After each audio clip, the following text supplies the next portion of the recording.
Oi pessoal, tudo bem?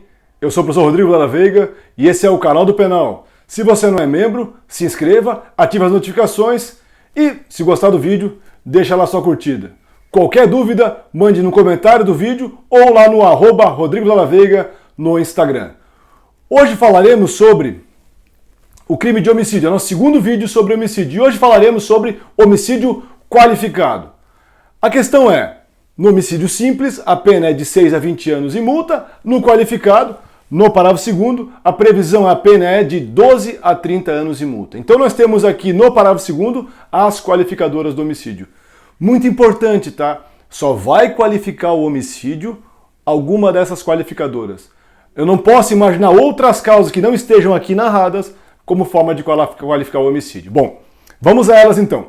Primeira qualificadora, inciso 1. Aí nós temos lá, mediante paga ou promessa de recompensa ou outro motivo torpe. Quando eu falo mediante paga, quer dizer o seguinte, é mediante pagamento. Ou seja, o agente então vai pagar para que alguém pratique o crime de homicídio. Então a pessoa paga para que o outro mate. Na promessa de recompensa, eu tenho ao contrário. Então eu falo para a pessoa, olha, se você matar, eu te pago tanto. Então estou prometendo para a pessoa uma recompensa caso ela venha a praticar o crime de homicídio. E a terceira questão, vejam lá, ou outro motivo torpe. Portanto, o pagamento e a promessa de recompensa também são tipos de motivo torpe.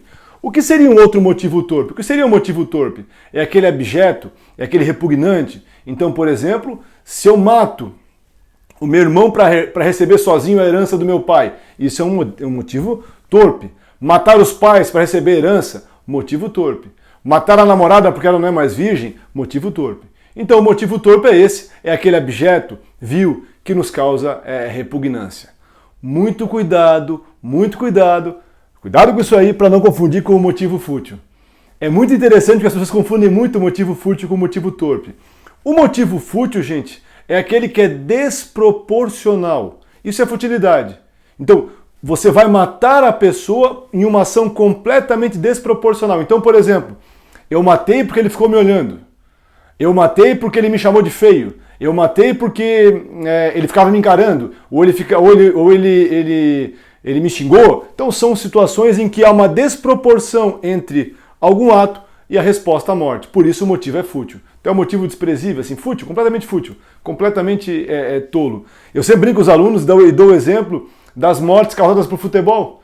Então o sujeito torce para um time e ele mata o outro porque esse cara é do outro time. Isso é um motivo fútil, sem nenhuma dúvida. Bom, terceira hipótese de qualificação do crime, nós temos aqui são várias hipóteses, que são, olha só, emprego de veneno, fogo, explosivo, asfixia, tortura ou outro meio insidioso ou cruel ou de que possa resultar perigo comum. Muito cuidado aqui, tá? A questão do emprego de veneno é uma pegadinha, que é importante tu anotar essa pegadinha. Se tu não sabe ela, é importante anotar essa pegadinha. Olha só. Perceba uma coisa, ali fala veneno, fogo, asfixia, explosivo, tortura, e depois fala assim, ó, ele está em amarelo ali, ó, ou outro meio insidioso. Percebam, gente, meio insidioso é aquele meio disfarçado, Qual desses meios ali que estão em colorido que eu posso empregar de maneira disfarçada, gente? Só tem um meio. Qual? O veneno. Portanto, para que eu possa aplicar a qualificadora do emprego de veneno, é necessário que eu empregue o veneno de maneira disfarçada, de maneira insidiosa, sem que ninguém perceba. Se eu aplico o veneno com a vítima visualizando aquilo, a vítima sabendo do veneno, eu vou falar em meio cruel e não emprego de veneno. Então, gravou isso aí? Isso é uma pegadinha que sempre cai em provas, tá? Sempre cai. Só haverá a qualificadora do emprego de veneno se eu empregar o veneno sem que a vítima saiba, ou seja, de forma insidiosa. Se eu mostro para ela que vou aplicar o veneno, eu vou aplicar, claro, ou para o inciso 3 também, porém, eu vou falar em meio cruel. Legal? Bem simples, né? Depois, gente, fogo. Eu vou matar a pessoa utilizando o quê? Fogo. Explosivo, eu vou explodir a pessoa. Asfixia é importante, tá? Asfixia é o seguinte, é a interrupção das vias aéreas. Portanto, eu preciso demonstrar que a morte se deu por interrupção das vias aéreas e não por falta de circulação sanguínea. Então é importante verificar que a causa mortis foi asfixia. Como é que eu provo isso? Através da perícia, o chamado exame de corpo de delito, e especificamente falando, a autópsia, que está prevista lá no artigo 162 do Código de Processo Penal. Bom, tortura, senhores. O que seria o homicídio qualificado por tortura? É muito fácil. O sujeito vai imprimir mais sofrimento do que o necessário para que a pessoa venha a óbito. Cuidado aqui, tá? Nós temos um crime chamado tortura com resultado morte. Esse crime está previsto na lei de tortura, tá? Então está previsto lá na lei de tortura esse crime. E esse crime, gente, o da tortura seguida de morte, é um crime pré-doloso. Por quê?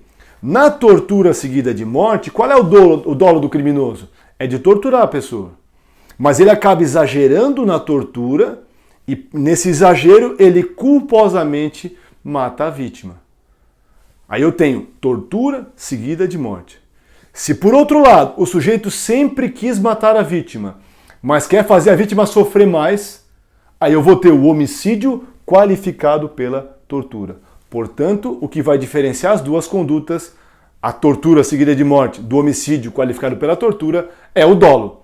Aqui, eu sempre tive dolo de morte. Eu usei a tortura para fazer a vítima sofrer mais. Bom, próximo item lá. Outro meio insidioso. O que mais eu posso usar de meio insidioso, né? Fora a questão lá que nós falamos do veneno. Por exemplo, qualquer armadilha que eu coloque configura meio insidioso. Tá? Então eu coloco, por exemplo, assim, em volta da minha casa, eu faço em volta do muro um buraco, né, com, sei lá, 2 metros de largura e 2 metros de profundidade, boto vários espetos no chão, assim, pontudos, e tampo com uma grama artificial bonitinha, assim. Uma pessoa pula o muro e cai espetada naquela questão ali. Eu teria o quê? Meio insidioso. Bom, meio cruel. Olha que interessante, gente. Quando eu falo em fogo, explosivo, asfixia e tortura, são tipos de meios cruéis, inclusive o veneno se ele for dado, né, para a pessoa ver. O que teria mais de cruel? Por exemplo, matar uma pessoa a pedradas, matar uma pessoa com várias facadas, são meios cruéis, porque cada facada que eu dou, a pessoa sofre um pouquinho, cada pedrada que eu dou, da mesma forma. Então é meio cruel. E por fim, no inciso 3, ou de que possa resultar perigo comum. O que é isso, gente? O que é isso? É o seguinte, é que além de matar a pessoa, aquele método que eu usei para matar pode gerar perigo comum. Vejam só que fogo e explosivo se enquadram também nessa hipótese aqui. Mas o que seria um outro exemplo? Um exemplo muito simples, eu quero matar uma pessoa e eu corto os freios do ônibus que ela vai pegar. Esse ônibus desgovernado pode botar em risco várias pessoas e não só aquela pessoa que eu queria matar. Então, há o quê? Perigo comum. Bacana? Bom, o inciso 4, gente, por sua vez, ele traz aí a ideia de situações que vão dificultar a defesa da vítima. A primeira, ele fala em traição. Traição, gente, cuidado, tá? Não tem necessariamente relação com questão amorosa, tá? Com questão amorosa mesmo. A questão aqui é relacionamento prévio. Quando eu falo traição, quer dizer o seguinte, que havia entre vítima e criminoso um relacionamento prévio, e, portanto, a vítima confiava naquela pessoa, e a pessoa, se valendo disso, acaba por matar a pessoa. A ideia é, poxa, se eu confio naquela pessoa, eu chego perto dela desarmado, relaxado, tranquilo, e ela se vale disso e me mata. Essa é a ideia de traição. A emboscada, por sua vez, é o que o pessoal do Nordeste chama de tocaia. A emboscada é o que se chama de tocaia, é a mesma coisa, tá? É a mesma coisa. A emboscada é o quê? O criminoso se coloca numa posição de vantagem, numa posição escondida de vantagem, aguardando que a vítima venha. Quando a vítima vem, eu surpreendo e mato a vítima. Isso é uma emboscada. Então eu me coloco numa posição de superioridade, sei lá, em cima de uma marquise de um prédio, atrás de um viaduto, algum lugar que eu sei que a pessoa vai passar. Quando ela passa, eu surpreendo ela e vou matá-la. Isso é a questão da emboscada. Dissimulação, gente. A dissimulação é o seguinte, eu vou dissimular o meu intuito homicida, ou seja, eu vou atrair a pessoa até mim, dissimulando a ideia de matar a pessoa. Então, por exemplo, sei lá, eu ligo para a pessoa e falo, olha, tu foi sorteada para ganhar o prêmio tal, vem aqui receber. A pessoa vai receber e eu mato a pessoa. O que diferencia a dissimulação da traição? Na dissimulação não precisa relação prévia. Na traição, sim. Na traição, sim. E por fim, gente, ou outro recurso que dificulte ou torne impossível a defesa da vítima. E aí tu tens vários exemplos. Por exemplo, utilizar uma arma, utilizar uma faca, pegar a pessoa por trás, né, utilizar uma arte marcial para matar a pessoa. Então são recursos, são coisas que a pessoa vai usar externas a ela. Não pode ser para a pessoa, tem que ser algo externo àquela pessoa que vai servir para dificultar a defesa da vítima. Aí eu tenho, desde que seja um recurso, eu vou aplicar a qualificadora do inciso 4. Fácil? Bom, continuando aqui então, gente, vamos ao inciso 5. Importantíssimo no inciso 5, olha só, tem que haver um outro crime aqui. Então no inciso 5, eu vou praticar um homicídio com o objetivo de outro crime. Como assim? Para assegurar a execução, a ocultação, a impunidade ou a vantagem de outro crime. Então vejam só, necessariamente vai haver outro crime. E eu vou praticar homicídio para garantir uma dessas situações aqui. Então, por exemplo, imaginem que eu assaltei um banco com mais 5 pessoas. Então 6 pessoas assaltaram um banco. E aí a gente se reúne no nosso esconderijo lá para dividir o dinheiro. Eu mato todos eles para ficar sozinho com o dinheiro. Por que eu matei todos eles? Para assegurar a vantagem ligada ao roubo que nós fizemos. Portanto, homicídio qualificado com base no inciso 5. Bom, inciso 6, pessoal, inciso 6. Olha só. Estamos aqui diante do famoso feminicídio. Tá? Então, o inciso 6, ele tipifica o famoso feminicídio. Muito cuidado aqui, tá? Muito cuidado aqui, porque isso dá... Muitas pessoas erram essa questão e a questão é muito fácil, tá? É muito fácil. Olha só. Eu vou ter feminicídio, eu terei feminicídio quando? Quando eu mato uma mulher, então, olha só que importante, hein? No feminicídio, o sujeito passivo, ou seja, aquele que é vítima do crime, necessariamente tem que ser uma mulher. Então, no feminicídio, tem que ser uma mulher a vítima. Porém, o autor do crime, o criminoso, anota isso aí, pode ser tanto uma mulher quanto um homem. Então vejam bem, no feminicídio, vítima mulher, mas o criminoso pode ser tanto homem quanto mulher. Onde é que está a pegadinha aqui? A pegadinha está no seguinte, nem toda vez que uma mulher morre, eu vou estar diante do feminicídio. Por quê? Porque a lei exige, para que eu tenha feminicídio, que a morte se dê pelas razões da condição do sexo feminino. Então, anota isso aí. Nem toda vez que uma mulher morre, eu terei o feminicídio a que se refere o Código Penal. Então, é necessário, para que tenha feminicídio, que a morte se dê pelas razões da condição do sexo feminino. E quando é que eu tenho isso? Nessas duas hipóteses aqui, que estão previstas lá também no artigo 121, parágrafo 2º, letra A. Então, está aqui as duas condições. Primeira condição, o homicídio se deu em violência doméstica e familiar. Então, por exemplo, o marido, dentro de casa, né, ou até fora de casa, bateu na mulher, levando ela a óbito. Eu teria aqui feminicídio. Então, houve violência doméstica e familiar e ela resultou na morte da pessoa. Aí eu tenho o quê? Feminicídio. Então, essa é uma hipótese.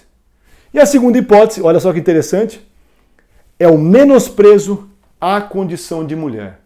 Então, o sujeito matou a pessoa porque ele menospreza a mulher. Essa é a ideia. Então, nós temos, isso aqui é ou, tá? É uma situação ou a outra situação.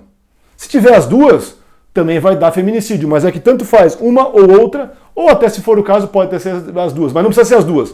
Basta uma delas para que eu tenha feminicídio. Então, portanto, se uma mulher foi morta, por exemplo, em uma discussão de trânsito, uma briga de trânsito, eu não teria, tecnicamente falando, né, feminicídio. Por quê? Porque não se enquadraria nem em violência doméstica e familiar e nem em menosprezo à condição de mulher. Legal? Bom, no feminicídio, gente, nós temos lá no parágrafo 7º do homicídio quatro causas que vão aumentar a pena de 1/3 até a metade. Então, além do crime ser feminicídio, ou seja, a pena de 12 a 30 anos, porque é homicídio qualificado, nós teremos ainda a possibilidade, com base no parágrafo 7º, de majorar a pena de 1/3 até a metade. Quando? Nós temos 4 hipóteses, né? Se o feminicídio ocorre durante a gestação ou até 3 meses após o término da gestação. Essa é a primeira hipótese, então, de majoração da pena. Segunda hipótese, se a vítima é menor de 14 anos, ou tem mais de 60, ou é deficiente mental, ou tem algum tipo de doença degenerativa. Então, nessas hipóteses também, a pena será majorada de 1/3 até a metade, claro, a critério da dosimetria da pena. A outra possibilidade de majoração da pena se dá quando o feminicídio ele ocorre na presença física, olha que interessante, ou virtual, então tanto faz se é física ou é virtual, pela internet, por exemplo, de ascendente ou descendente da vítima. Então o sujeito é tão cruel a ponto de matar a mulher em frente aos seus filhos ou aos seus pais, a pena então será majorada de 1/3 até a metade. E a última hipótese, majoração da pena, também com base no parágrafo 7º, é a ideia do sujeito que mata a mulher descumprindo uma medida protetiva de urgência que foi imposta com base na Lei Maria da Penha.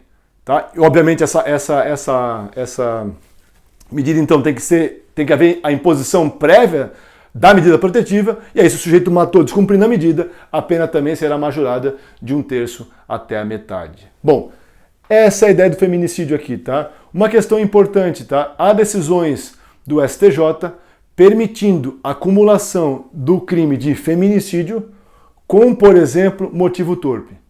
Então, se um sujeito mata sua mulher em violência doméstica e familiar porque ele quer, por exemplo, ficar com todos os bens do casal só para ele, eu teria o crime de homicídio qualificado por feminicídio e motivo torpe. Há decisões do STJ autorizando essa medida.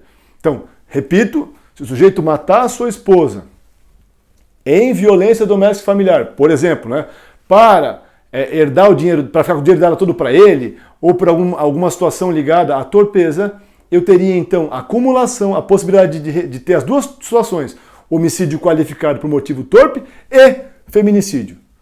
Legal? Decisão do STJ sobre esse assunto aí. Tranquilo?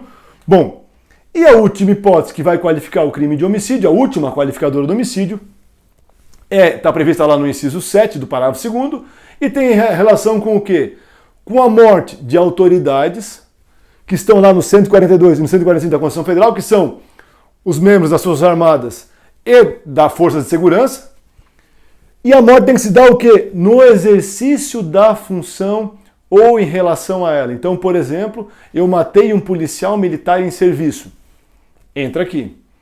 Eu matei um policial militar fora de serviço, mas porque ele é policial militar, também entra aqui. E uma questão bem interessante desse parágrafo 7º, desse inciso 7º aqui, é que também vale para o cônjuge, companheiro e os parentes consanguíneos até 3º grau. Então, por exemplo, se eu mato um filho de um policial, como represália pelo que ele fez, se aplica nesse caso esse inciso 7. Para acabar o vídeo de hoje, gente, olha só. É possível que eu tenha um homicídio qualificado privilegiado, ou chamado por alguns também de privilegiado qualificado? Resposta: é sim possível. Quando? Quando eu vou unir a motivação que tu vai encontrar lá no parágrafo 1º do artigo 121, portanto, relevante valor social, relevante valor moral ou injusta provocação da vítima. Então a motivação vem daí e a forma de fazer vem do parágrafo 2º. E aí só seria possível em quais incisos? No inciso 3, veneno, fogo, asfixia, tortura, lembra lá no inciso 3? Ou no inciso 4, traição, emboscada, tal. Por quê? Porque os incisos 1, 2, 5, 6 e 7 todos têm ligação com motivação. E aí não dá. Então, o homicídio qualificado privilegiado é possível, sim, se eu usar a motivação do parágrafo 1º com a forma de fazer dos incisos 3 e 4 do parágrafo 2º. Qualquer dúvida, pessoal, mandem lá no @RodrigoVillaVeiga no Instagram ou deixe um comentário aqui no vídeo do canal. Até o próximo vídeo, pessoal!